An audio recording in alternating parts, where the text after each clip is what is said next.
নমস্কার বন্ধুরা, আপনারা দেখছেন সরকারি সংবাদ ইউটিউব চ্যানেল। বন্ধুরা, এই মুহূর্তে সবচেয়ে বড় খবর, বিচারপতি রাজশেখর মান্তা যে খেলা দেখালেন তা থেকে ঘাম ছুটছে রাজ্যের মুখ্যমন্ত্রী মমতা বন্দ্যোপাধ্যায়ের। হ্যাঁ বন্ধুরা, আপনি একদম ঠিকই শুনেছেন। আজকে ভরা এজলাসে তিনি বুঝিয়ে দিলেন যে কুণাল ঘোষ গ্রেপ্তার কেবলমাত্র সময়ের অপেক্ষা। যে কোনো মুহূর্তেই গ্রেফতার হতে পারেন কুণাল ঘোষ। প্রায় আদালতের নির্দেশ এবং বিচার ব্যবস্থার বিরুদ্ধে প্রশ্ন তুলে বিভিন্ন মন্তব্য করতে দেখা যায় তৃণমূল সাধারণ সম্পাদক কুণাল ঘোষকে।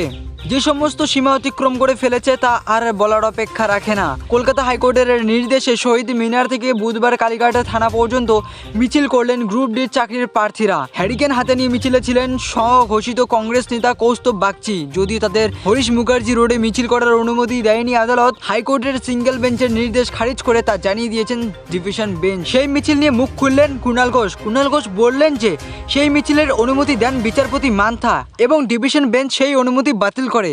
তাকে আর যাই হোক নিরপেক্ষ বিচারপতি মনে করেন না, এমনই মন্তব্য করছেন তৃণমূলের মুখপাত্র কুণাল ঘোষ। এবং আজকের নিয়োগ দুর্নীতি সংক্রান্ত একটি মামলা ছিল বিচারপতি রাজশেখর মান্থার এজলাসে। সেই মামলার শুনানিতে চলাকালীন বিচারপতি রাজশেখর মান্থা বলেন যে বর্তমানে শাসক দল এবং আদালতের মধ্যে সংঘর্ষ দিন দিন বেড়েই যাচ্ছে।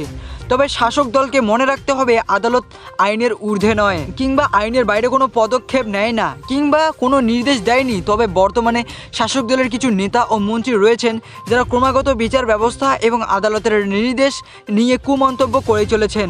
তবে এগুলো আর বরদাস্ত করা হবে না, প্রয়োজনে কড়া পদক্ষেপ নিতে দ্বিধাবোধ করবে না আদালত। এমনই আজকে কড়া মন্তব্য করে দিলেন বিচারপতি রাজশেখর মান্থা।